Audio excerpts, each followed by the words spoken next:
आज की इस डरावनी कहानी में आप सभी लोगों का स्वागत है। गहन जंगलों, सूने किलों और उजड़े महलों में अक्सर ऐसी कथाएं जन्म लेती हैं जिन्हें समय भी मिटा नहीं पाता। हर युग में मनुष्य ने प्रेत आत्माओं की कहानियां सुनी हैं, कभी डर कर कभी आनंद लेकर। यह कहानी है एक ऐसे पेड़ की जिस पर बेताल वास करता था। लोग उसे बेताल पेड़ कहते थे। राजस्थान की धूल भरी धरती पर बसा था बांधवगढ़ गाँव। चारों ओर बंजर मैदान और दूर दूर तक कंटीली झाड़ियां। गांव के उत्तर दिशा में एक विशाल बट वृक्ष खड़ा था जिसके बारे में कहा जाता था कि उस पर बेताल रहता है। गांव वाले उस ओर जाते भी नहीं थे। दिन में भी उस पेड़ के चारों तरफ अजीब सन्नाटा पसरा रहता। न पंछी बैठते न गाय भैंस चरने जाती। रात होते ही वहां से कराहने, हंसने और कभी कभी चीखने की आवाज आती। गांव के बच्चों को डराने के लिए बुजुर्ग कहते, शाम ढलते ही उस पेड़ के पास मत जाना वरना बेताल तेरी आत्मा खींच लेगी। उसी गांव में रहता था अर्नब नाम का एक युवा। बचपन से ही निडर, जिज्ञासु और साहसी। उसने पढ़ाई लिखाई शहर में की थी और गांव लौटा था। उसे अंधविश्वास पर विश्वास नहीं था।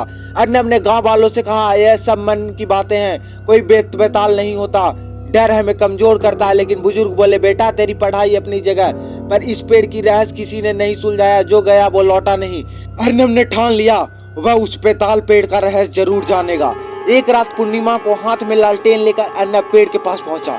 हवा ठंडी थी, चारों ओर सन्नाटा। अचानक पेड़ की डालों में हलचल हुई। एक कर्कश हंसी गूंजी, हा हा हा हा, कौन है जो मेरे बास को चुनौती देने आया है। पेड़ से उल्टा लटकता हुआ एक विचित्र प्रेत प्रकट हुआ। उसका शरीर काला, आंखें अंगारे जैसी और बाल बिखरे हुए। वही था बेताल। अर्नब कांपा पर डर को दबाकर बोला, मैं अर्नब हूँ, मैं सत्य जानने आया हूँ। अगर तू प्रेत है तो बता, तू यहाँ क्यों रहता है। बेताल मुस्कुराया, अरे नादान मानव, जो मुझे पुकारता है उसे मैं छोड़ता नहीं, पर तेरा साहस देखकर मुझे एक शर्त पर छोड़ूंगा। अगर तू मेरे प्रश्नों का उत्तर देगा। अगर चुप रहा या गलत बोला तो मैं तेरे रक्त पी जाऊंगा। अर्नब ने हामी भरी। बेताल बोला, सुनो, एक नगर था सौराष्ट्र। वहां का राजा न्यायप्रिय था। उसके दरबार में दो मित्र रहते थे, सूरज और चंद्र। दोनों में गहरी मित्रता थी। एक दिन दोनों को एक ही कन्या से प्रेम हो गया, राजकुमारी तरीका से। राजकुमारी भी दोनों से स्नेह रखती थी। राजा ने कहा, मैं अपनी पुत्री का विवाह उसी से करूंगा जो सच्ची निष्ठा और बलिदान दिखाएगा। सूरज ने राजकुमारी के लिए अपना राज छोड़ने का प्रण लिया। चंद्र ने अपनी जान तक देने का कसम खाई। कुछ दिनों बाद राजकुमारी बीमार हुई और कहा कि केवल चंद्र का रक्त पीकर ही वो ठीक होगी। चंद्र ने बिना सोचे अपना रक्त दे दिया। राजकुमारी जीवित बची पर चंद्र मर गया। राजकुमारी ने अंततः सूरज से विवाह कर लिया। अब बता अर्नब, सच्चा प्रेमी कौन था, सूरज जिसने राज छोड़ा था या चंद्र जिसने प्राण दिया। अर्नब ने सोचा और उत्तर दिया, सच्चा प्रेमी चंद्र था, क्योंकि राज छोड़ना त्याग है पर प्राण देना सबसे बड़ा बलिदान है। सूरज ने जीवन पाया पर चंद्र ने प्रेम को अमर बना दिया। बेताल हंसा, सही उत्तर दिया, इसलिए तेरा रक्त मैं नहीं पीऊंगा। रात दर रात अर्नब पेड़ के पास जाता और बेताल उससे कहानियां सुनाकर प्रश्न पूछता। हर बार उत्तर सही देने पर बेताल गायब हो जाता। धीरे धीरे अर्नब को एहसास हुआ कि केवल खेल नहीं था, हर कहानी में जीवन की कोई गूढ़ सच छिपा था। किसी कथा में त्याग और स्वार्थ का भेद, किसी में स्त्री की बुद्धिमत्ता, किसी में न्याय और अन्याय का परिभाषा। गांव के अफवाह फैल गई कि अर्नब ने बेताल को साध लिया है। एक दिन अर्नब ने साहस कर पूछा, हे बेताल, तू इस पेड़ पर क्यों बंधा है, तेरी मुक्ति का मार्ग क्या है। बेताल ने भारी स्वर में कहा, मैं पहले एक विद्वान था, नाम था भैरवाचार्य, ज्ञान और तंत्र का निपुण, पर अभिमान के कारण मैंने अपने गुरु का अपमान किया। गुरु ने श्राप दिया, तू प्रेत बनकर इस पेड़ पर रहेगा जब तक कोई मानव तेरी सभी कथाओं का धैर्य पूर्वक उत्तर न देगा। अब तक सैकड़ों आए पर सब असफल रहे, तू पहला है जिसने सही उत्तर दिया।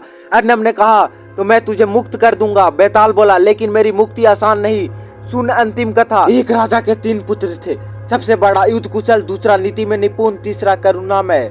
राजा ने मरने से पहले कहा, मेरे बाद राज किसे दूं। प्रजा ने कहा, युद्ध कुशल को दो, वह रक्षा करेगा। मंत्री बोले, नीति कुशल को दो, वह शासन करेगा। राजा की रानी बोली, करुणामय को दो, वह जनता का दिल जीतेगा। अब बता अर्नब, किसे राज मिलना चाहिए। अर्नब ने गहरी सांस ली और बोला, राज केवल युद्ध या नीति से नहीं चलता, करुणा ही उसे अस्थायी बनाती है, इसलिए करुणामय पुत्र ही सच्चा राजा है। पेड़ कांप उठा। बेताल ने जोर से हंसकर कहा, तू मेरी अंतिम कथा का भी सत्य जान लिया, अब मैं मुक्त हूँ। अचानक प्रचंड प्रकाश फैला। बेताल का प्रेत रूप विलीन होकर एक तेजस्वी साधु में बदल गया। यह बोला, अर्नब, तूने मुझे श्राप से मुक्त किया है, बदले में तुझे वरदान देता हूँ, तेरी बुद्धि और साहस अमर रहेगा, तू जिस भी कार्य में जुटेगा सफलता पाएगा। यह कहकर साधु प्रकाश में विलीन हो गया। पेड़ का डर मिट गया, पंछी उस पर आ बैठे, बच्चे खेलने लगे, गांव में फिर से जीवन लौट आया। अर्नब ने बाद में उस स्थान पर एक छोटा मंदिर बनवाया। लोग वहां आकर ज्ञान और साहस की प्रार्थना करते। बेताल पेड़ अब भय का प्रतीक नहीं बल्कि बुद्धि और त्याग की गाथा बन गया। गांव वाले ने समझ लिया कि अंधविश्वास से नहीं बल्कि साहस और ज्ञान से मुक्ति मिलती है। और इस तरह का बेताल पेट की कथा अमर हो गई। तो इसी तरह का वीडियो देखने के लिए वीडियो को लाइक कीजिए, चैनल को सब्सक्राइब कीजिए।